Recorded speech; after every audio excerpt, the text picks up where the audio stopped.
Hi hello welcome to Master Ki Academy. Master Ki അക്കാദമിയുടെ പുതിയൊരു വീഡിയോയിലേക്ക് എല്ലാവർക്കും സ്വാഗതം. It's me Vishnu Ashok. നമുക്കറിയാം നമ്മളുടെ ജൂനിയർ അക്കൗണ്ടന്റിന്റെ എക്സാം ഇനി വന്ന് അടുത്തുകൊണ്ടിരിക്കുകയാണ് അല്ലെ.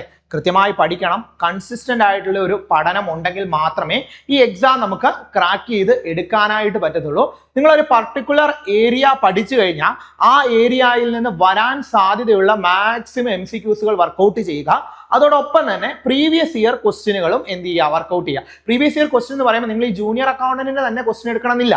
അതായത് ഇതേ സിലബസ് വരുന്ന ഇപ്പൊ കേരള ഫിനാൻഷ്യൽ കോർപ്പറേഷന്റെ അസിസ്റ്റന്റ് എക്സാം കഴിഞ്ഞിട്ടുണ്ട്, സെയിൽസ് ടാക്സ് ഓഫീസർ കഴിഞ്ഞിട്ടുണ്ട്, ഡിവിഷണൽ അക്കൗണ്ടന്റ് കഴിഞ്ഞിട്ടുണ്ട്. ഇതിനകത്തൊക്കെ കുറെ ഏരിയാസ് സെയിം ആയിട്ട് വരുന്നുണ്ട്. അപ്പൊ ആ ഏരിയകളിൽ നിന്ന് വന്ന ക്വസ്റ്റ്യനുകൾ നമ്മൾ എന്ത് ചെയ്യുക, കണ്ടെത്തുകയും അത് പ്രാക്ടീസ് ചെയ്യുകയും ചെയ്യുക. അപ്പൊ നമുക്ക് മനസ്സിലാകും PSC ഏത് രീതിയിലാണ് ക്വസ്റ്റ്യനുകൾ വരുന്നത്. PSCയുടെ ഒരു പാറ്റേൺ ഒക്കെ ഇങ്ങനെ ചേഞ്ച് ചെയ്തുകൊണ്ടിരിക്കുകയാണ്. സ്റ്റേറ്റ്മെന്റ് ഓറിയന്റഡ് ആയിട്ടുള്ള ഒരുപാട് ക്വസ്റ്റ്യനുകൾ ഇങ്ങനെ കയറി വന്നുകൊണ്ടിരിക്കുകയാണ്. അപ്പൊ നമ്മൾ ഇടുന്ന എഫേർട്ട് അനുസരിച്ചിരിക്കും നമ്മളുടെ സക്സസ് എന്ന് പറയുന്നത്. അതുകൊണ്ട് കൃത്യമായി പഠിക്കുക, കൺസിസ്റ്റന്റ് ആയിട്ട് പഠിക്കാനായിട്ട് ശ്രമിക്കുക. ഓക്കെ അല്ലേ, സെറ്റ് അല്ലേ? അപ്പൊ ഞാൻ ഇന്ന് നിങ്ങളുടെ മുന്നിൽ എത്തിയിരിക്കുന്നത് വളരെ ഇമ്പോർട്ടന്റ് ആയിട്ടുള്ള ഒരു ഏരിയയാണ്. നമുക്കറിയാം അക്കൗണ്ടിങ് സ്റ്റാൻഡേർഡ്സും IFRSഉം INDASഉം. നമുക്കറിയാം ഈ അക്കൗണ്ടിങ് സ്റ്റാൻഡേർഡുകളിൽ നിന്ന് നമ്മളൊരു ഓഡിറ്റിങ്ങിന്റെ എക്സാം ആയിക്കോട്ടെ, അല്ലെങ്കിൽ ഒരു അക്കൗണ്ടന്റിന്റെ എക്സാം ആയിക്കോട്ടെ, ഒരു കൊമേഴ്സ് റിലേറ്റഡ് ആയിട്ടുള്ള PSC എക്സാമുകൾക്കെല്ലാം തന്നെ നമുക്ക് ഏതിൽ നിന്ന് ക്വസ്റ്റ്യൻ വന്നിട്ടുണ്ട്, ഈ ഒരു അക്കൗണ്ടിങ് സ്റ്റാൻഡേർഡുകളിൽ നിന്ന് ക്വസ്റ്റ്യൻ വന്നിട്ടുണ്ട്. അതുകൊണ്ട് കൃത്യമായിട്ട് ഈ ഏരിയ എന്ത് ചെയ്തിരിക്കണം, പഠിച്ച് വെച്ചിരിക്കണം. നമുക്ക് നോക്കാം എന്താണ് ഈ അക്കൗണ്ടിങ് സ്റ്റാൻഡേർഡ് എന്ന് പറഞ്ഞു കഴിഞ്ഞാൽ. എന്താ മക്കളെ ഈ അക്കൗണ്ടിങ് സ്റ്റാൻഡേർഡ് എന്ന് പറഞ്ഞു കഴിഞ്ഞാൽ?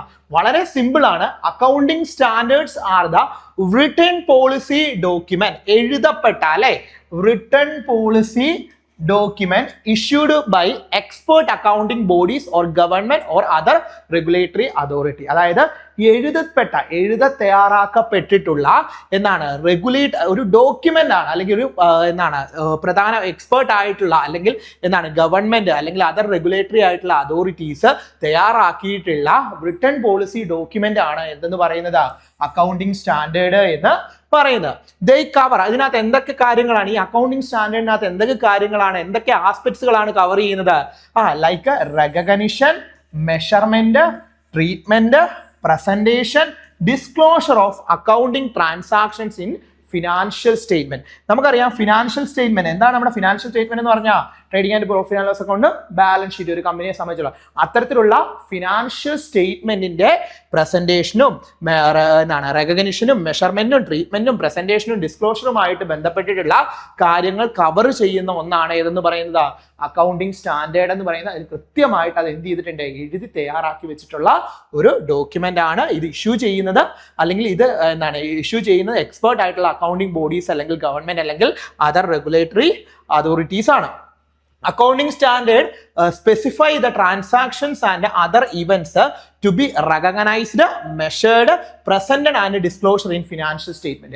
അതായത് ഒരു കമ്പനിയെ സംബന്ധിച്ചിടത്തോളം അല്ലെ ഒരു ഓർഗനൈസേഷനെ സംബന്ധിച്ചിടത്തോളം അവിടെ സംഭവിച്ചിരിക്കുന്ന ഇടപാടുകൾ അല്ലെ ട്രാൻസാക്ഷനുകൾ, അവയെ എങ്ങനെ പ്രോപ്പർ ആയിട്ട് എങ്ങനെ റെക്കഗ്നൈസ് ചെയ്ത്, എങ്ങനെ മെഷർ ചെയ്ത്, എങ്ങനെ പ്രസന്റ് ചെയ്ത്, എങ്ങനെ ഡിസ്ക്ലോസ് ചെയ്യണം ഫിനാൻഷ്യൽ സ്റ്റേറ്റ്മെന്റിൽ എന്ന് പറയുന്നതാണ് ഏതെന്ന് പറയുന്നത്, accounting standard എന്ന് പറയുന്നത്. accounting standard specify how the transactions and events are to be recognized, measured, presented and disclosed in financial statement.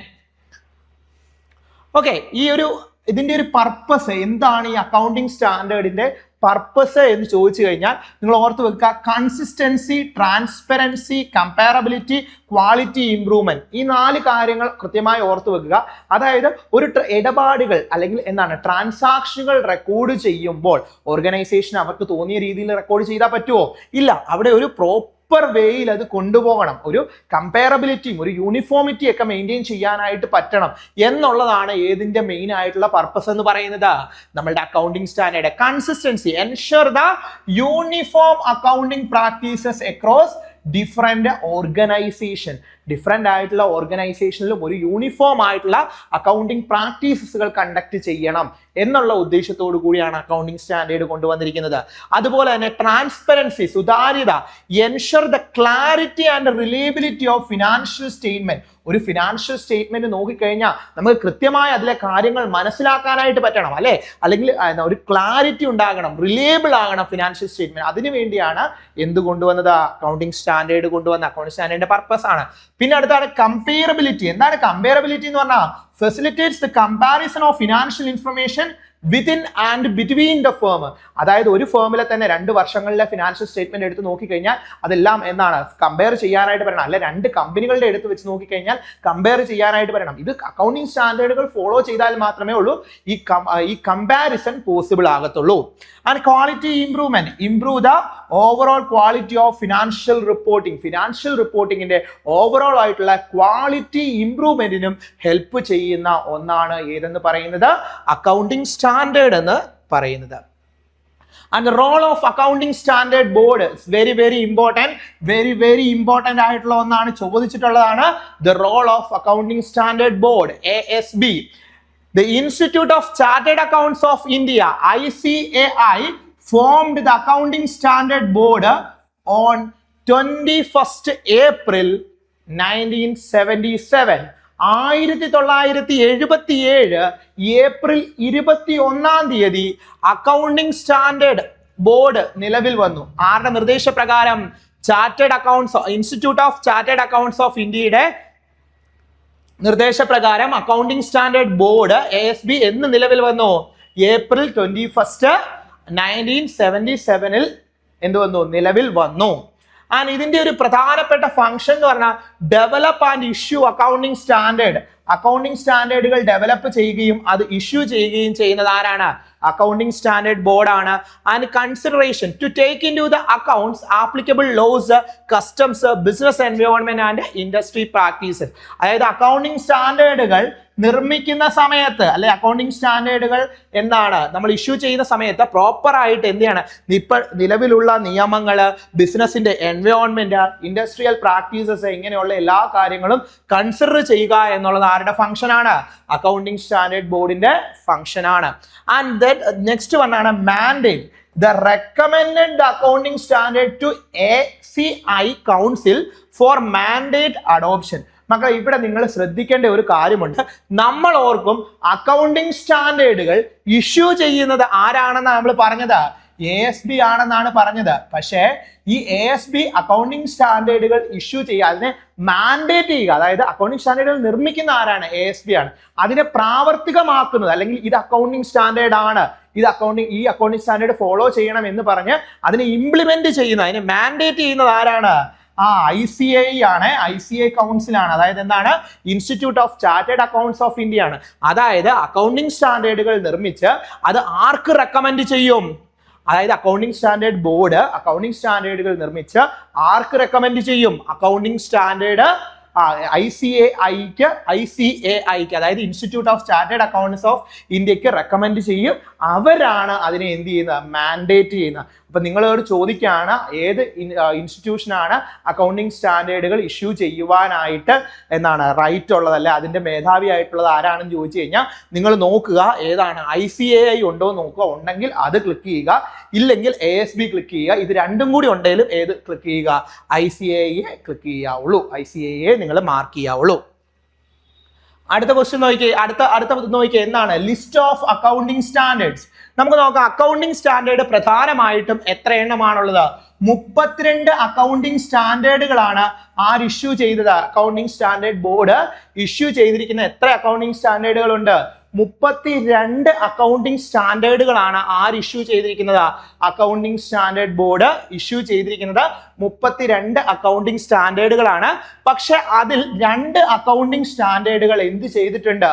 Withdraw ചെയ്തിട്ടുണ്ട്. 2 അക്കൗണ്ടിംഗ് സ്റ്റാൻഡേർഡുകൾ എന്ത് ചെയ്തിട്ടുണ്ട്? വിഡ്രോ ചെയ്തിട്ടുണ്ട്. ഓർത്ത് വെച്ചോണം. വിഡ്രോൺ അക്കൗണ്ടിംഗ് സ്റ്റാൻഡേർഡ് ഏതൊക്കെയാണ്? അക്കൗണ്ടിംഗ് സ്റ്റാൻഡേർഡ് 6ഉം അക്കൗണ്ടിംഗ് സ്റ്റാൻഡേർഡ് 8ഉം എന്ത് ചെയ്തിട്ടുണ്ട്? വിഡ്രോ ചെയ്തിട്ടുണ്ട്. അക്കൗണ്ടിങ് സ്റ്റാൻഡേർഡ് 6 എന്ന് പറയുന്നത് എന്താണ്? Depreciation accounting withdrawn effects from എന്നാണ് വിഡ്രോ ചെയ്തേക്കുന്നത്.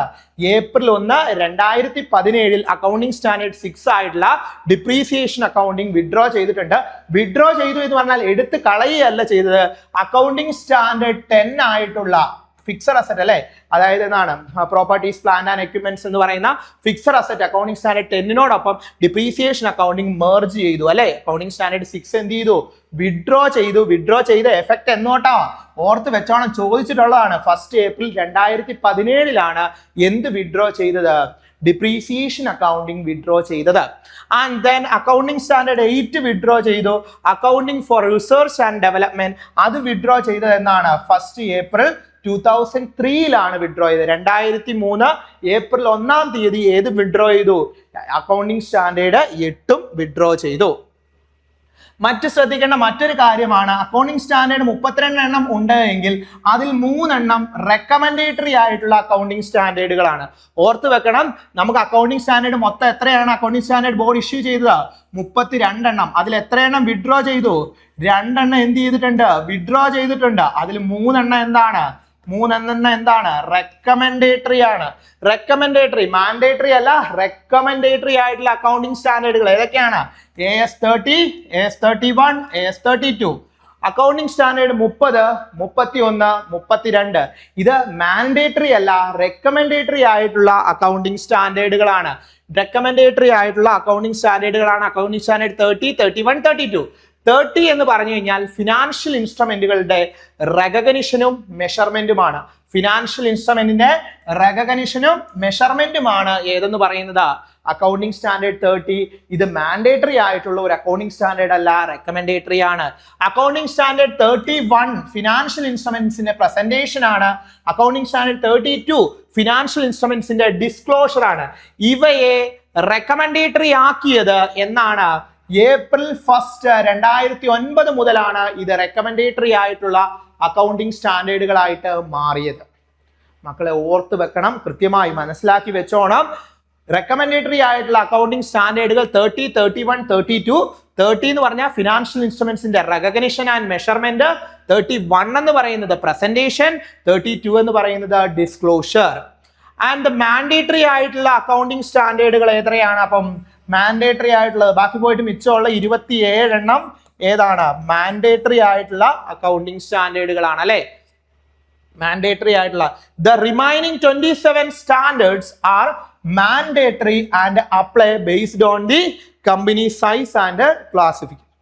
കമ്പനിയുടെ സൈസും അതിന്റെ ക്ലാസിഫിക്കേഷനെയും ബേസ് ചെയ്തുകൊണ്ട് ബാക്കിയുള്ള 27 അക്കൗണ്ടിങ് സ്റ്റാൻഡേർഡുകൾ എന്താണ്? മാൻഡേറ്ററി ആണ് അല്ലെ. The remaining 27 accounting standards are mandatory. ഓർത്ത് വെച്ചോണം കേട്ടോ.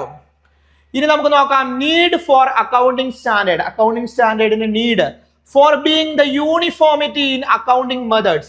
അക്കൗണ്ടിങ് മെത്തേഡുകളിൽ എന്ത് കൊണ്ടുവരിക? ഒരു യൂണിഫോമിറ്റി. ഒരേ രീതിയിലാവുമ്പോൾ ഓരോ കമ്പനിയും വ്യത്യസ്ത രീതിയിലാണ്. അവിടെ കമ്പാരിസൺ ഒക്കെ സാധ്യമാവോ? ഇല്ല. ഒരേ രീതിയിൽ ട്രാൻസാക്ഷനുകൾ റെക്കോർഡ് ചെയ്യാനായിട്ടുള്ള ഒരു രീതി കൊണ്ടുവരുന്നതിനെയാണ് ഒരു യൂണിഫോമിറ്റി മെയിൻറ്റെയിൻ ചെയ്യുന്ന അക്കൗണ്ടിങ് സ്റ്റാൻഡേർഡ് വന്നപ്പോഴാണ്. And improve the reliability of financial statement. Financial statement വളരെ ട്രൂവും വളരെ ക്ലിയർ ആയിട്ടും വളരെ എന്താണ് മീനിങ് ഫുൾ ആയിട്ടും ഒക്കെ മനസ്സിലാക്കാൻ വളരെ റിലയബിൾ ആകാനായിട്ട് അക്കൗണ്ടിങ് സ്റ്റാൻഡേർഡുകൾ വന്നതോടുകൂടി സാധിച്ചിട്ടുണ്ട്. അതിന്റെ നീഡായിട്ട് പറയാം. ആൻഡ് എന്താണ് simplify the accounting information. Accounting information വളരെയധികം സിംപ്ലിഫൈ ചെയ്യാനായിട്ട് പറ്റി അല്ലെ. അതായത് വലിച്ചു വാരി എഴുതാതെ കൃത്യമായിട്ട് അക്കൗണ്ടിങ് സ്റ്റാൻഡേർഡുകൾ അനുസരിച്ച് റെക്കോർഡ് ചെയ്യാനായിട്ട് പറ്റി. അതുപോലെ തന്നെ ഫ്രോഡിലന്റ് ആയിട്ടുള്ള മാനിപ്പുലേഷൻസ് ഒക്കെ ഒഴിവാക്കാനായിട്ട് ഹെൽപ്പ് ചെയ്തു. അതുപോലെ ഓഡിറ്റേഴ്സിന് വളരെ എളുപ്പത്തിൽ തന്നെ ഓഡിറ്റ് ചെയ്യാനും ഒക്കെ അക്കൗണ്ടിങ് സ്റ്റാൻഡേർഡ് വന്നതിലൂടെ സാധിച്ചു. ഇനി നമുക്ക് നോക്കാം list of accounting standards. AS accounting സ്റ്റാൻഡേർഡ്സിന്റെ ലിസ്റ്റ് ആണ്. ഇതിൽ ഞാൻ സ്റ്റാർ മാർക്ക് ചെയ്ത് വെക്കാൻ പറയുന്ന കാര്യങ്ങൾ ഒന്ന് പഠിച്ചോണം. അക്കൗണ്ടിങ് സ്റ്റാൻഡേർഡ് 1 പഠിക്കേണ്ടതാണ് disclosure of accounting policy. Accounting standard 2 പഠിക്കേണ്ടതാണ് വാല്യുവേഷൻ ഓഫ് ഇൻവെന്ററി. നിങ്ങൾ ശ്രദ്ധിക്കേണ്ട ഒരു കാര്യമുണ്ട്. അക്കൗണ്ടിങ് സ്റ്റാൻഡേർഡ് 2 ശ്രദ്ധിക്കേണ്ട ഒരു കാര്യമുണ്ട്. ഏതാണ്? ഈ അക്കൗണ്ടിങ് സ്റ്റാൻഡേർഡ് 2 അനുസരിച്ച് അവർ പറഞ്ഞിട്ടുണ്ട് ലിഫോ മെത്തേഡിൽ, LIFO last in first out അല്ലെ. LIFO method last in first out method. LIFO മെത്തേഡിൽ ഇൻവെന്ററി വാല്യൂ ചെയ്യാൻ പാടില്ല. ലിഫോ മെത്തേഡിൽ ഇൻവെന്ററി വാല്യൂ ചെയ്യാൻ പാടില്ല എന്ന് പറഞ്ഞിരിക്കുന്ന അക്കൗണ്ടിങ് സ്റ്റാൻഡേർഡ് ഏതാണെന്ന് ചോദിച്ചാൽ അക്കൗണ്ടിങ് സ്റ്റാൻഡേർഡ് 2 ആണ്. വാല്യുവേഷൻ ഓഫ് ഇൻവെന്ററി അല്ലെ. ലിഫോ മെത്തേഡിൽ എന്ത് ചെയ്യാൻ പാടില്ല? ഇൻവെന്ററി വാല്യൂ ചെയ്യാൻ പാടില്ല എന്ന് പറയുന്നത്. അക്കൗണ്ടിങ് സ്റ്റാൻഡേർഡ് 3 പഠിക്കേണ്ടതാണ്. Cash flow statement. Accounting standard 4 contingencies and events occurring after the balance sheet date. And accounting standard 5 net profit or losses for a period. And accounting standard 6 ഇത് എന്ത് ചെയ്തിട്ടുള്ളതാണ്? Remove ചെയ്തിട്ടുള്ളതാണ്. Date പറഞ്ഞേ, എന്നാണ് remove ചെയ്തത്? Withdraw ചെയ്തിട്ടുള്ള അല്ലെ. Accounting standard 6 April 1 അല്ലെ. ഏപ്രിൽ 1 എന്ത് ചെയ്തിട്ടുണ്ട്? വിഡ്രോ ചെയ്തിട്ടുണ്ട്. ഡിപ്രീസിയേഷൻ അക്കൗണ്ടിങ് 2017 അല്ലെ. 2017 ഏപ്രിൽ 1 അല്ലെ. ഏപ്രിൽ 1 വിഡ്രോ ചെയ്തിട്ടുള്ളതാണ്. അടുത്തത് അക്കൗണ്ടിങ് സ്റ്റാൻഡേർഡ് 7 ഏതാണ്? Construction contract. Accounting standard 9 revenue recognition. Accounting standard 10 പഠിച്ചു വെക്കണം. സ്റ്റാർ മാർക്ക് ചെയ്ത് പഠിച്ചോണം. ഏതാണ്? Accounting standard 10 accounting for fixed asset. Fixed അസറ്റിന് ഇതിന്റെ കൂടെയാണ് എന്ത് മെർജ് ചെയ്തിരിക്കുന്നത്? ഡിപ്രീസിയേഷൻ മെർജ് ചെയ്തിരിക്കുന്നത്. Accounting standard 11 the effects of change in foreign exchange rate. And accounting standard 12 accounting for government grants. Accounting standard 13 investment account. Accounting standard 14 star mark ചെയ്ത് പഠിക്കണം. Amalgamation. എന്താണ് amalgamation എന്ന് പറഞ്ഞു കഴിഞ്ഞാൽ? രണ്ടോ അതിലധികമോ കമ്പനികൾ കൂടിച്ചേർന്ന് ഒരു പുതിയ കമ്പനി രൂപീകരിക്കുന്ന അല്ലെ ഒരു പുതിയ കമ്പനി ഉണ്ടാകുന്നതിനെയാണ് അമാൽഗമേഷൻ എന്ന് പറയുന്നത്. അപ്പൊ അമാൽഗമേഷന്റെ അകത്ത് എന്ത് സംഭവിക്കുന്നുണ്ട്? രണ്ടോ അതിലധികമോ കമ്പനികളുടെ എക്സിസ്റ്റൻസ് അവസാനിക്കുന്നു, അതായത് ലിക്വിഡേറ്റ് ചെയ്യുന്നു, പുതിയൊരു കമ്പനി ഫോം ചെയ്യുന്നു. അക്കൗണ്ടിങ് സ്റ്റാൻഡേർഡ് എത്രയാണ്? 14. അമാൽഗമേഷന്റെ accounting standard 14. Accounting standard 15 employees benefit. Accounting standard 16 borrowing cost. Accounting standard 17 segment reporting. And accounting standard 18 related party disclosure. Accounting standard 19 പഠിക്കണം. ഏതാണ്? ലീസ്. അക്കൗണ്ടിങ് സ്റ്റാൻഡേർഡ് 19 എത്രയാണ്? 19 ഏതാണ്? ലീസ്. പഠിച്ചു വെക്കണം. സ്റ്റാർ മാർക്ക് ചെയ്ത് പഠിക്കണം. അക്കൗണ്ടിങ് സ്റ്റാൻഡേർഡ് 20 പഠിക്കണം. ഏർണിംഗ് പെർ ഷെയർ EPS ചോദിച്ചിട്ടുള്ളതാണ്. അക്കൗണ്ടിങ് സ്റ്റാൻഡേർഡ് 20 എന്നാണ് EPS. 21 consolidated financial statement. Accounting standard 22 accounting for tax on income. അടുത്തത് 23 accounting standard 23 accounting for investment in associate in consolidated financial statement. 24 discontinuing operation. And accounting standard 25 entering financial reporting. Accounting standard 26 പഠിക്കണം. Intangible asset അല്ലെ, കാണാനോ സ്പർശിക്കാനോ സാധിക്കാത്ത അസറ്റുകൾ അല്ലെ, എന്നാൽ പക്ഷെ അതിന് monetary ആയിട്ടുള്ള വാല്യൂ ഒക്കെ ഉണ്ട്. ഏതൊക്കെയാണ്? ഗുഡ് വില്ല്, കോപ്പിറൈറ്റ്, പേറ്റന്റ്, അങ്ങനെയുള്ളതൊക്കെ. Accounting standard 27 financial reporting and interest in joint venture. And 28 പഠിക്കണം. എന്താണ്?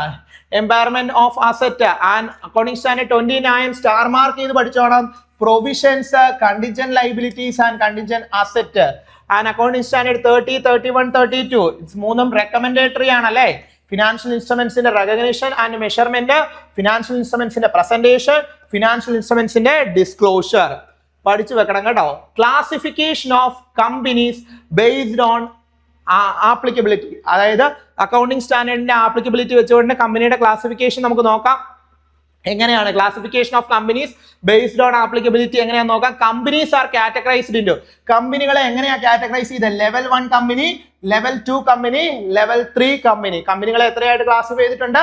Level 1 company, level 2 company, level 3 company based on their size, turn over, borrowings and other criteria. കമ്പനികളുടെ എന്തൊക്കെ വെച്ചുകൊണ്ടാണ്? അവയുടെ സൈസിനെയും അവയുടെ ടേൺ ഓവറിനെയും അവയുടെ borrowing പവറിനെയും ഒക്കെ ബേസ് ചെയ്തുകൊണ്ട് എന്ത് ചെയ്തിട്ടുണ്ട്? കമ്പനിയെ 3 ആയി ക്ലാസിഫൈ ചെയ്തിട്ടുണ്ട്. Level 1 company, level 2 company, level 3 company എന്ന്. Each determine the applicability of various accounting standard. ഓരോരുത്തർക്കും ഓരോ വേരിയസ് ആയിട്ടുള്ള അക്കൗണ്ടിങ് സ്റ്റാൻഡേർഡുകളാണ് നമ്മൾ അപ്ലൈ ചെയ്യുന്നത്. നമുക്ക് നോക്കാം. Level 1 company. ലെവൽ 1 കമ്പനി എന്ന് പറഞ്ഞു കഴിഞ്ഞാൽ എന്താന്ന് നോക്കിയേ. Enterprises that meet any of the following criteria during the accounting period. അതായത് നോക്കുക, ആ അക്കൗണ്ടിങ് പീരീഡിൽ താഴെ പറയുന്നവയിൽ ഏതെങ്കിലും ഒന്ന്, എനി ആണ് കേട്ടോ, എനി ഓഫ് ദി ഫോളോവിങ്, ഏതെങ്കിലും ഒന്ന് മതി, ഏതെങ്കിലും ഒന്ന്. അതിൽ ഒന്നാമത്താണ് എന്ന് പറയുന്നത് ലിസ്റ്റഡ് കമ്പനി ആയിരിക്കണം. ലിസ്റ്റഡ് കമ്പനി എന്നത് ഉദ്ദേശിക്കുന്നത് ഏതെങ്കിലും ഒരു റെക്കഗ്നൈസ്ഡ് ആയിട്ടുള്ള സ്റ്റോക്ക് എക്സ്ചേഞ്ച് എന്ത് ചെയ്തിരിക്കണം, ലിസ്റ്റ് ചെയ്ത കമ്പനി ആയിരിക്കണം. അങ്ങനെ പറഞ്ഞിട്ടുണ്ട്. ഇക്വിറ്റി ഓർ ഡെപ്റ്റ് securities listed in India or abroad, ഇന്ത്യയിൽ അല്ലെങ്കിൽ എബ്രോഡിൽ ഏതെങ്കിലും ഒരു കമ്പനിയിൽ ലിസ്റ്റ് ചെയ്തായിരിക്കണം. അല്ലെങ്കിൽ the companies in the process of listing their security, അവർ ആ സെക്യൂരിറ്റീസ് ലിസ്റ്റിംഗ് പ്രോസസ്സിലേക്ക് കടന്നിട്ടുണ്ട്. അങ്ങനെയാണെങ്കിൽ അവയെ എന്തെന്ന് പറയാം, ലെവൽ 1 കമ്പനി എന്ന് പറയാം. അടുത്ത അതിന്റെ ഒരു കണ്ടീഷൻ എന്ന് പറയുന്നത് ബാങ്ക് ആൻഡ് ഫിനാൻഷ്യൽ ഇൻസ്റ്റിറ്റ്യൂഷൻ, അതായത് ഇൻക്ലൂഡ് കോർപ്പറേറ്റ് ബാങ്ക് ആകാം, ഇൻഷുറൻസ് കമ്പനീസ് ആകാം, ആൻഡ് അതർ ഫിനാൻഷ്യൽ ഇൻസ്റ്റിറ്റ്യൂഷൻ ആണെങ്കിലും അവിടെ എന്താണ് ലെവൽ 1 കമ്പനി ആകാം. ഇനി ലാർജ് എന്റർപ്രൈസസ് ആണെങ്കിൽ, ലാർജ് എന്റർപ്രൈസസിന്റെ കേസിൽ എങ്ങനെയാണ്, ടേൺ ഓവർ എങ്ങനെയാണ്, എക്സീഡ് ദ 50 crores, അതായത് 50 കോടിയിൽ കൂടുതലാകണം. അതായത് അവരുടെ എന്താണ് അതർ ഇൻകംസ് ഒഴികെ, അതായത് ബിസിനസ് ഇൻകം തന്നെ, അവരുടെ ആ ഒരു ഫിനാൻഷ്യൽ ഇയറിലെ ബിസിനസ് ഇൻകം തന്നെ എത്ര കൂടുതലാകണം, എക്സീഡ് ദ 50 crores കൂടുതലാകണം. അങ്ങനെയാണ് എങ്കിൽ ടേൺ ഓവർ 50 കോടി കൂടുതലാണെങ്കിൽ അവരെ എന്തെന്ന് പറയാം, ലെവൽ 1 കമ്പനി എന്ന് പറയാം. അതായത് ബിസിനസ്, അവർക്ക് വേറെ സോഴ്സിൽ നിന്നൊക്കെ ഇൻകം വരുന്നുണ്ടായിരിക്കും, അതൊന്നും കൂട്ടാതെ ബിസിനസ് ഇൻകം തന്നെ, അതായത് ഇൻ ദ പ്രീസീഡിങ് ഫിനാൻഷ്യൽ ഇയറിൽ അവർക്ക് എന്തായിരിക്കണം, അവരുടെ ടേൺ ഓവർ എന്ന് പറയുന്നത് 50 കോടി കൂടുതലായിരിക്കണം. ഇനി അവരുടെ ബോറോവിംഗ് പവർ എന്ന് പറയുന്നത് എക്സീഡ് ദ 10 crores, അവരുടെ ബോറോവിംഗ് പവർ എന്ന് പറയുന്നത് എത്രയായിരിക്കണം, 10 കോടിയിൽ കൂടുതലായിരിക്കണം. Exceed the 10 crores at the time during the preceding year, ആ തൊട്ട് മുമ്പിലത്തെ ഫിനാൻഷ്യൽ ഇയറിൽ അവരുടെ ബോറോവിംഗ് പവർ എന്ന് പറയുന്ന 10 കോടിയിൽ കൂടുതലാണെങ്കിൽ അവരെ എന്തെന്ന് പറയാൻ പറ്റും, ലെവൽ 1 കമ്പനി എന്ന് പറയാനായിട്ട് പറ്റും. വളരെ സിമ്പിൾ ആണ്, ഓർത്ത് വെച്ചോണം. ലെവൽ 1 കമ്പനി എന്താണ് പറഞ്ഞത്, ഒന്നാമത്തെ ഇക്വിറ്റി ഓർ ഡെപ്റ്റ് listed in a stock exchange, ഏതെങ്കിലും റെക്കഗ്നൈസ്ഡ് ആയിട്ടുള്ള സ്റ്റോക്ക് എക്സ്ചേഞ്ച് ലിസ്റ്റ് ചെയ്തായിരിക്കണം, അല്ല ആ ലിസ്റ്റിംഗ് പ്രോസസ്സിലേക്ക് കടന്നതായിരിക്കണം, അല്ലെങ്കിൽ അത് ബാങ്കിങ് അല്ലെങ്കിൽ ഫിനാൻഷ്യൽ ഇൻസ്റ്റിറ്റ്യൂഷൻ ആയിരിക്കണം, കോർപ്പറേറ്റ് ബാങ്കോ ഇൻഷുറൻസ് കമ്പനിയോ അല്ല അതർ ഫിനാൻഷ്യൽ ഇൻസ്റ്റിറ്റ്യൂഷൻ ആയിരിക്കണം. ലാർജ് എന്റർപ്രൈസസിന്റെ കേസിലാണെങ്കിൽ 50 കോടിയിൽ കൂടുതൽ അവരുടെ ടേൺ ഓവർ ഉണ്ടെങ്കിൽ അവരെ എന്തായിട്ട് കൺസിഡർ ചെയ്യാറുണ്ട്, എന്താണ് ലെവൽ 1 കമ്പനി ആയിട്ട് കൺസിഡർ ചെയ്യാറുണ്ട്. അല്ലെങ്കിൽ 10 കോടിയിൽ കൂടുതൽ അവർക്ക് ബോറോവിംഗ് പവർ ഉണ്ടെങ്കിൽ അവരെ എന്തായിട്ട് കൺസിഡർ ചെയ്യുന്നുണ്ട്, ലെവൽ 1 കമ്പനി ആയിട്ട് കൺസിഡർ ചെയ്യുന്നുണ്ട്. അടുത്തത് നോക്കിയേ, ഹോൾഡിംഗ് ആൻഡ് സബ്സിഡിയറി കമ്പനികൾ. ഹോൾഡിംഗ് ആൻഡ് സബ്സിഡിയറി കമ്പനി ഏതാണ്, companies that are holding or subsidiary joint venture or associate any level 1 company, ഏതെങ്കിലും ഒരു ലെവൽ 1 കമ്പനിയുടെ എന്താണ് ഹോൾഡിങ്ങോ സബ്സിഡിയറിയോ ജോയിന്റ് വെഞ്ചറോ അസോസിയേറ്റ് കമ്പനിയോ ഒക്കെ ആണ് എങ്കിൽ അതിനെ എന്തായിട്ട് കൺസിഡർ ചെയ്യും, ലെവൽ 1 കമ്പനി ആയിട്ട് കൺസിഡർ ചെയ്യും. ഓൾ ദ അക്കൗണ്ടിംഗ് സ്റ്റാൻഡേർഡ്, എല്ലാ അക്കൗണ്ടിംഗ് സ്റ്റാൻഡേർഡും apply except the accounting standard 3, accounting standard 23, accounting standard 24, accounting standard 25, 29, which are exclusively in level 1 company. അപ്പോൾ ലെവൽ 1 കമ്പനിയിൽ എക്സ്ക്ലൂസീവ്, ലെവൽ 1 കമ്പനിയിൽ എല്ലാ അക്കൗണ്ടിംഗ് സ്റ്റാൻഡേർഡുകളും അപ്ലൈ ചെയ്യും. എക്സ്ക്ലൂസീവ് ആയിട്ട് അങ്ങനെ ഒരു ക്വസ്റ്റ്യൻ വന്നാൽ മാത്രമേ ഉള്ളൂ, ഓർത്തിരുന്നാൽ മതി. എക്സ്ക്ലൂസീവ് ആയിട്ട് ലെവൽ 1 കമ്പനിയിൽ അപ്ലൈ ചെയ്യുന്ന അക്കൗണ്ടിംഗ് സ്റ്റാൻഡേർഡുകൾ ഏതാണ്, അക്കൗണ്ടിംഗ് സ്റ്റാൻഡേർഡ് 3, 23, 24, 25, 29 ഓർത്ത് വെച്ചോണം കേട്ടോ. അതായത് ഈ മെർജർ, അക്വസിഷൻ അങ്ങനെയൊക്കെയുള്ള കാര്യങ്ങളൊക്കെ കൂടുതലായിട്ടും വരുന്ന ക്യാഷ് ഫ്ലോ, അതൊക്കെയല്ലേ കൂടുതൽ അങ്ങനെയുള്ള അക്കൗണ്ടിംഗ് സ്റ്റാൻഡേർഡുകൾ ഒന്ന് ഓർത്ത് നോക്കുക. എക്സ്ക്ലൂസീവ്ലി അപ്ലൈ ചെയ്യുന്ന ഏതൊക്കെയാ, AS3, AS23, AS24, AS25, AS29. ഇനി ലെവൽ 2 കമ്പനിയിലേക്ക് പോവാണേ. ലെവൽ 2 കമ്പനി എന്ന് പറയുമ്പോഴത്തേക്കിന് the enterprises not classified as level 1 but meet 1 or more the following. Level 1ന്റെ ക്ലാസിഫിക്കേഷനകത്ത് വരുന്നില്ല, എന്നാൽ എന്നാണ് താഴെ പറയുന്ന ഇതിനകത്ത് 2 അതിലധികമോ 1 or 2 കണ്ടീഷനൊക്കെ സാറ്റിസ്ഫൈ ചെയ്യുന്നുണ്ടെങ്കിൽ അതെന്തായിട്ട് പോകും, ലെവൽ 2 കമ്പനി ആയിട്ട് വരും. The enterprises not classified as level 1 but meet 1 or more of the following. താഴെ പറയുന്നതിൽ അത് ഒന്നാമത്താണ് മീഡിയം എന്റർപ്രൈസ്, അതായത് ടേൺ ഓവർ എത്രയാണ്, 40 ലക്ഷത്തിനും 50 കോടിക്കും ഇടയിലാണെങ്കിൽ, 40 lakhsനും 50 crores ഇടയ്ക്കാണ് എങ്കിൽ അതിനെ എന്തെന്ന് പറയാനായിട്ട് പറ്റും, ലെവൽ 2. ലെവൽ 2 ഓർത്ത് വെച്ചാണ് കേട്ടോ. ലെവൽ 2 വരുന്ന എങ്ങനെയാണ്, 40 lakhനും 50 crores, അതായത് എക്സ്ക്ലൂഡിങ് അതർ ഇൻകംസ് ഒഴികെ അവരുടെ എന്താണ് മെയിൻ ബിസിനസ്സിൽ നിന്ന് മാത്രം അവർക്ക് 40 ലക്ഷത്തിനും 50 കോടിക്കും ഇടയിലാണ് അവരുടെ ടേൺ ഓവർ എങ്കിൽ അവരെ ലെവൽ 2 കമ്പനി എന്ന് പറയാം. 50 കോടി കൂടുതലാണെങ്കിൽ ലെവൽ 1 കമ്പനി എന്ന് പറയാം. തൊട്ട് മുമ്പിലത്തെ ഫിനാൻഷ്യൽ ഇയർ. ഇനി അടുത്ത എന്താണ്, മോഡറേറ്റ് ബോറോവിംഗ് ആണ് വരുന്നത്.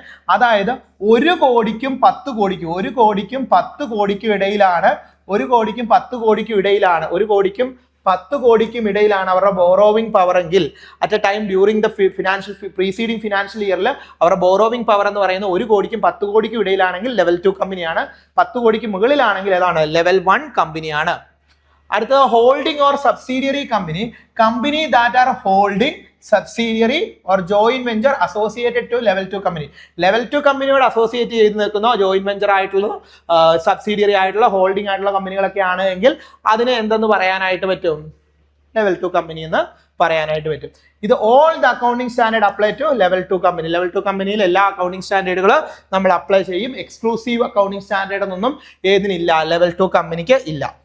ഇനി അടുത്താണ് ലെവൽ 3 കമ്പനി. ലെവൽ 3 കമ്പനി എന്ന് പറഞ്ഞു കഴിഞ്ഞാൽ enterprises that do not meet level 1 and level 2. Level 1ലും ലെവൽ 2ലും കണ്ടീഷനുകൾ മീറ്റ് ചെയ്യാത്തതാണ് ഏതിൽ വരുന്നത്? ലെവൽ 3 കമ്പനിയിൽ വരുന്നത്. ലെവൽ 1ലെ കണ്ടീഷനും സാറ്റിസ്ഫൈ ചെയ്യുന്നില്ല, ലെവൽ 2ലെ കണ്ടീഷനും സാറ്റിസ്ഫൈ ചെയ്യുന്നില്ല. ഓൾ ദ അക്കൗണ്ടിങ് സ്റ്റാൻഡേർഡ്, എല്ലാ അക്കൗണ്ടിങ് സ്റ്റാൻഡേർഡും ലെവൽ 3ലും എന്ത് ചെയ്യും? അപ്ലൈ ചെയ്യും. ഇനി മക്കളെ IFRSന്റെ ഫുൾ ഫോം പഠിച്ചു വെച്ചോണം കേട്ടോ. എന്താണ്?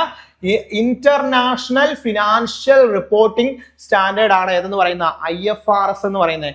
ഇന്റർനാഷണൽ ഫിനാൻഷ്യൽ റിപ്പോർട്ടിംഗ് സ്റ്റാൻഡേർഡ് ആണ് എന്ന് പറയുന്ന IFRS എന്ന് പറയുന്നത്. IFRS or International Financial Reporting Standard refers to a single set of accounting standard used in multiple country.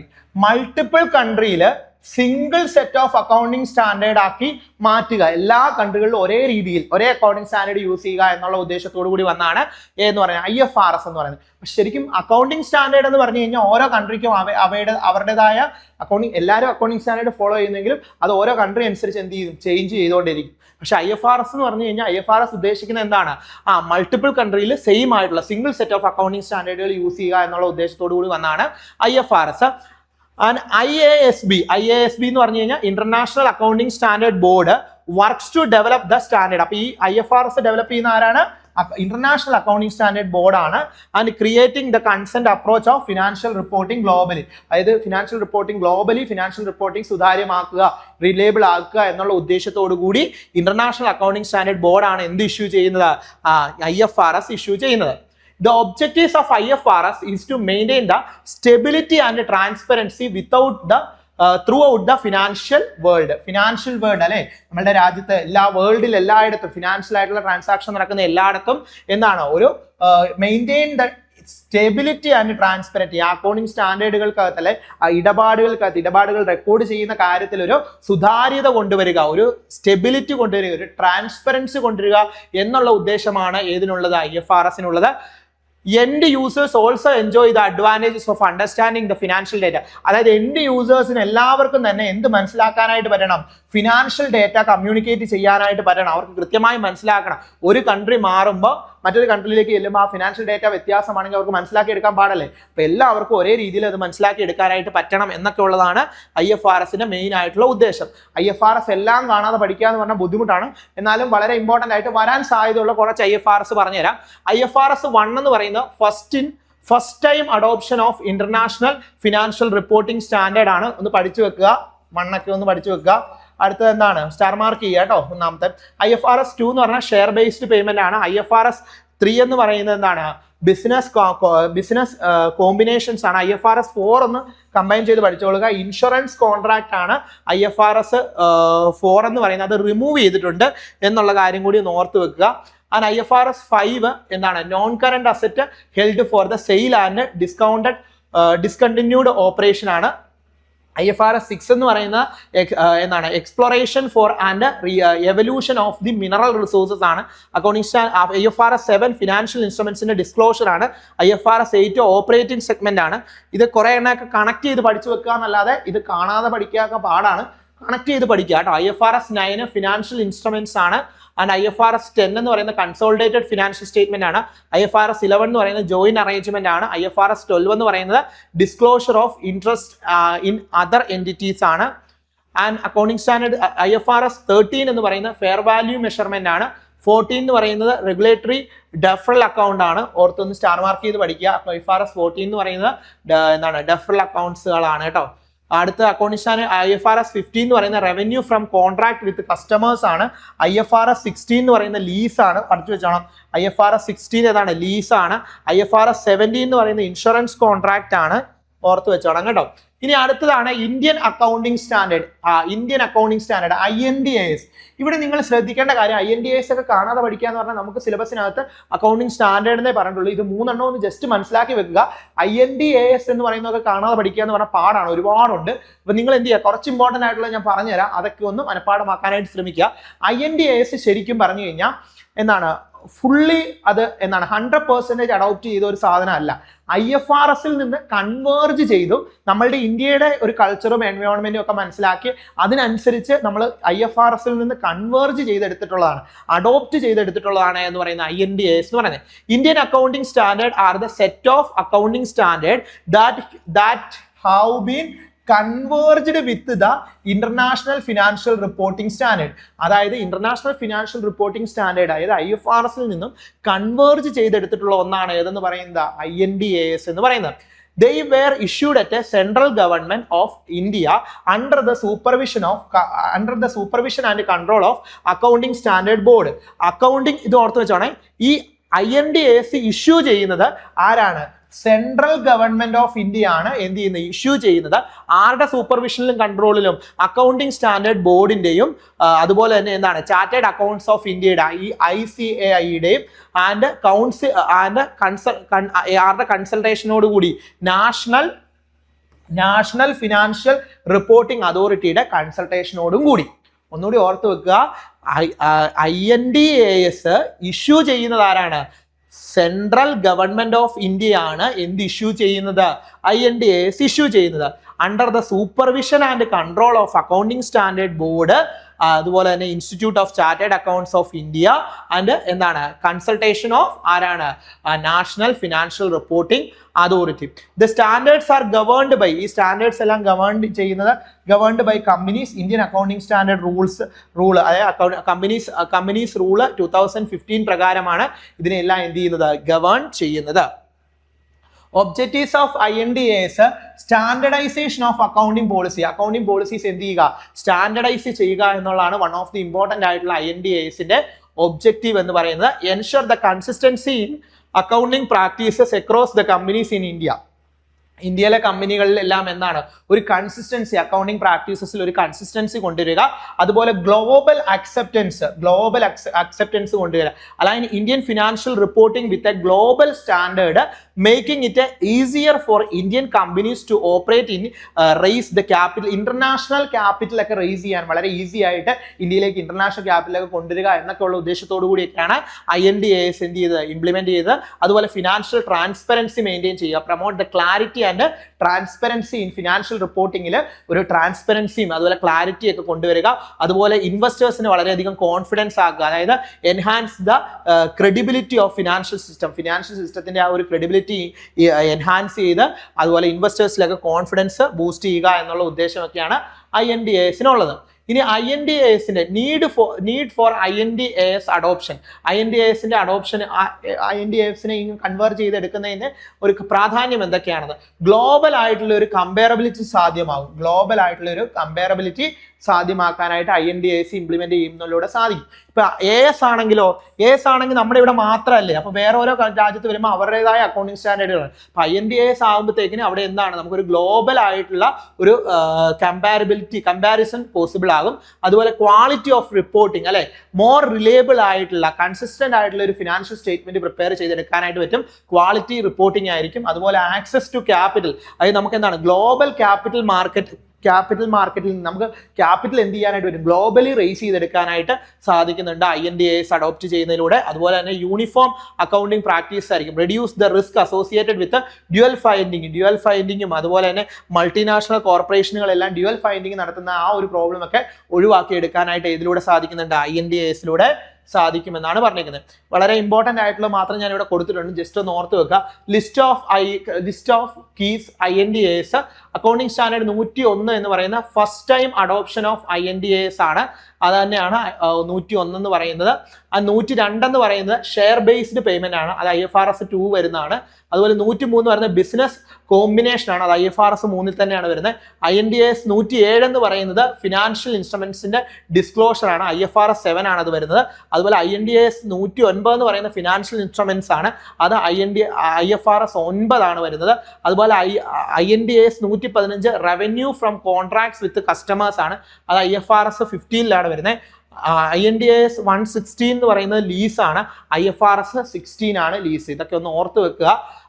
The adoption of INDAS marks as a significant steps in integrating the India's financial reporting framework with the international practices. അതായത് ഈ INDAS നമ്മൾ adopt ചെയ്യുന്നതിലൂടെ, അതായത് ഇന്ത്യയുടെ accounting standard അല്ലെങ്കിൽ ഇന്ത്യയുടെ financial reporting ഒരു international പ്രാക്ടീസസിലേക്ക് വഴിതിരിക്കുകയായിരുന്നു, അല്ലെ മാറ്റം വരുത്തുകയായിരുന്നു ഈ INDAS എൻഹാൻസ് ചെയ്യുന്ന അല്ലെ INDAS അഡോപ്റ്റ് ചെയ്യുന്നതിലൂടെ വരുന്നത്. അതിലൂടെ നമുക്ക് എന്ത് ചെയ്യാൻ പറ്റും, നമ്മുടെ ട്രാൻസ്പെറൻസി, റിലയബിലിറ്റി ഒക്കെ ഫിനാൻഷ്യൽ സ്റ്റേറ്റ്മെന്റിലുള്ള നമ്മളുടെ ഇന്ത്യയുടെ ട്രാൻസ്പെറൻസിയും അതുപോലെ തന്നെ റിലയബിലിറ്റി ഒക്കെ കൂടുതൽ വർദ്ധിപ്പിക്കാനായിട്ട് സാധിച്ചു എന്നാണ് പറഞ്ഞേക്കുന്നത്.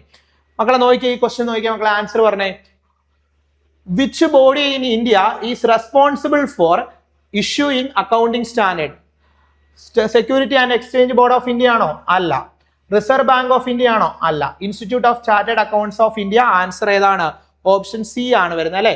ICAI through its accounting standard board is responsible for formulating and issuing the accounting standards in India. ASB was established 1977 to create a set of accounting standard would be ensure uniformity in accounting practices. അടുത്തത് നോക്കിയേ, which of the following accounting standards in India has been withdrawn effects from 1st April 2013?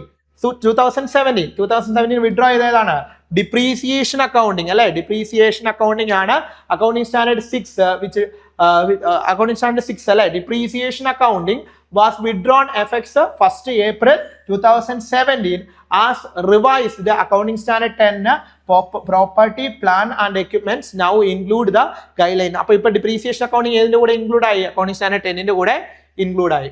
അടുത്ത which of the following standards deals with financial instruments disclosure? Financial instruments disclosure എന്ന് പറയുന്നത് ഒരു റെക്കമെൻഡേറ്ററി ആയിട്ടുള്ള accounting standard ആണ്. ഏറ്റവും അവസാനത്തെ അക്കൗണ്ടിങ് സ്റ്റാൻഡേർഡ് ആണ് accounting standard 32 അല്ലെ. Accounting standard 32 deals with disclosure related to financial instruments. And for level 2 company, what is the turnover range requires the classification? Level 2 company അനുസരിച്ച് what is the turn over range? Turn over range എത്രയായിരുന്നു? 40 ലക്ഷം മുതൽ 50 കോടി വരെ അല്ലെ. അതായിരുന്നു level 2 company അല്ലെ. Level 1 company എന്ന് പറഞ്ഞു കഴിഞ്ഞാൽ എത്രയായിരുന്നു? 50 കോടിക്ക് മുകളിലാണെങ്കിൽ.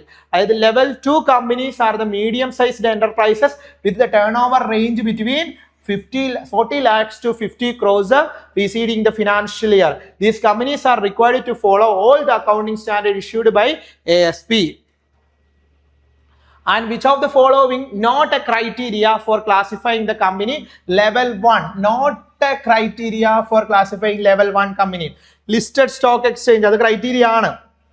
ടേൺ ഓവർ എക്സീഡിങ് 5 crores അതും എന്താണ്? ക്രൈറ്റീരിയ ആണ്. ബോറോവിംഗ് എക്സീഡ് 1 crores ആണോ? അല്ല, 10 crores ആണ് അല്ലെ. സോ ഓപ്ഷൻ സി ആണ് ആൻസർ ആയിട്ട് വരുന്നത്. ഓപ്ഷൻ സി ആണ് ആൻസർ ആയിട്ട് വരുന്നത് അല്ലെ.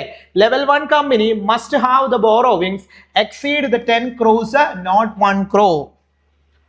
ഓക്കെ ആണോ മക്കളെ? സെറ്റ് അല്ലേ? അപ്പൊ കൃത്യമായിട്ട് പഠിക്കുക, കൺസിസ്റ്റന്റ് ആയിട്ട് പഠിക്കുക. നമ്മൾ ഒരു ഏരിയ പഠിച്ചു കഴിഞ്ഞാൽ ആ ഏരിയയിൽ നിന്ന് വരാൻ സാധ്യതയുള്ള മാക്സിമം MCQs എന്ത് ചെയ്യുക? വർക്കൗട്ട് ചെയ്യുക. ഇന്ന് നമ്മൾ പഠിച്ച വളരെ ചെറിയൊരു ഏരിയ ആയിരുന്നു അല്ലെ, അക്കൗണ്ടിങ് സ്റ്റാൻഡേർഡ്. അപ്പൊ അക്കൗണ്ടിങ് സ്റ്റാൻഡേർഡ് മാത്രമേ നമുക്ക് എന്ത് ചെയ്യുള്ളൂ? സിലബസിലുള്ളൂ. അപ്പൊ നിങ്ങൾ കൃത്യമായിട്ട് എന്ത് ചെയ്യണം? Accounting standard. അതിന് നമുക്കറിയാം, അക്കൗണ്ടിങ് എന്ന് പറഞ്ഞു കഴിഞ്ഞാൽ അക്കൗണ്ടിങ്ങിന്റെ ബേസിക് പഠിക്കുന്ന കൂടെ അക്കൗണ്ടിങ് സ്റ്റാൻഡേർഡ് പഠിക്കേണ്ടതാണ്. അതിൽ തന്നെ ഏതൊക്കെയുണ്ട്? അക്കൗണ്ടിങ് സ്റ്റാൻഡേർഡ് ഉണ്ട്, INDAS ഉണ്ട്, IFRS ഉണ്ട്. ഇതിന് മൂന്നിനെ പറ്റി ഒരു അവയർനെസ് ഉണ്ടാക്കി എടുക്കാനായിട്ട് ശ്രമിക്കുക. നിങ്ങൾ എന്ത് ചെയ്യുക? മാച്ച് ഫോളോയിങ് ആയിട്ടുള്ള, അതുപോലെ തന്നെ സ്റ്റേറ്റ്മെന്റ് ഓറിയന്റഡ് ആയിട്ടുള്ള, അസേർഷൻ റീസൺ ആയിട്ടുള്ള ഒക്കെ ക്വസ്റ്റ്യനുകളൊക്കെ വർക്കൗട്ട് ചെയ്ത് പഠിക്കുക. പഠിക്കുക. കൃത്യമായിട്ട് ഒരു ഏരിയ പഠിച്ചു കഴിഞ്ഞാൽ അതിൽ നിന്ന് വരാൻ സാധ്യതയുള്ള മാക്സിമം MCQs എന്ത് ചെയ്യുക, വർക്കൗട്ട് ചെയ്താൽ അങ്ങനെ ചെയ്ത് പഠിച്ചാലേ ഉള്ളൂ, നമ്മൾ മെനക്കെട്ടാലേ ഉള്ളൂ, നമ്മൾ ശ്രമിച്ചാലേ ഉള്ളൂ നമുക്ക് സക്സസിലേക്ക് എത്താനായിട്ട് പറ്റത്തുള്ളൂ. നമ്മളെ മാസ്റ്റർ കീ അക്കാദമിയിൽ പുതിയ ക്രാഷ് ബാച്ചുകളൊക്കെ സ്റ്റാർട്ട് ചെയ്യുന്നുണ്ട്. അതുപോലെ തന്നെ നമ്മൾക്ക് ഒരു റാങ്ക് ഫയൽ അവൈലബിൾ ആണ്. അപ്പോൾ ഇതിനൊക്കെ ആയിട്ട് നിങ്ങൾ എന്ത് ചെയ്യുക, താഴെ കാണുന്ന കോൺടാക്ട് നമ്പറിൽ എന്ത് ചെയ്യുക, കോൺടാക്ട് ചെയ്യുക. അങ്ങനെയാണെങ്കിൽ നമ്മുടെ പുതിയ ബാച്ചിലേക്ക് ജോയിൻ ചെയ്യാൻ പറ്റും. അതുപോലെ നിങ്ങൾക്ക് ആർക്കെങ്കിലും റാങ്ക് ഫയലൊക്കെ ആവശ്യമുണ്ടെങ്കിൽ അതും കോൺടാക്ട് ചെയ്ത് വാങ്ങാൻ പറ്റുന്നതാണ്. അപ്പോൾ കൃത്യമായി പഠിക്കുക. നിങ്ങൾ എവിടെ നിന്നൊക്കെ നിങ്ങൾക്ക് അറിവ് കിട്ടുമോ അതെല്ലാം നേടിയെടുത്ത് കൺസിസ്റ്റന്റ് ആയിട്ടുള്ള ഒരു പഠനം കൊടുത്ത് കൃത്യമായി ഫോക്കസ് ചെയ്ത് പോവുകയാണെങ്കിൽ നിങ്ങൾക്ക് ഉറപ്പായിട്ടും എന്ത് ചെയ്യാൻ പറ്റും, ഈ എക്സാം നേടിയെടുക്കാനായിട്ട് പറ്റും. മറ്റൊരു വീഡിയോയിൽ കാണാം. It's me Vishnu Ashok. Thank you.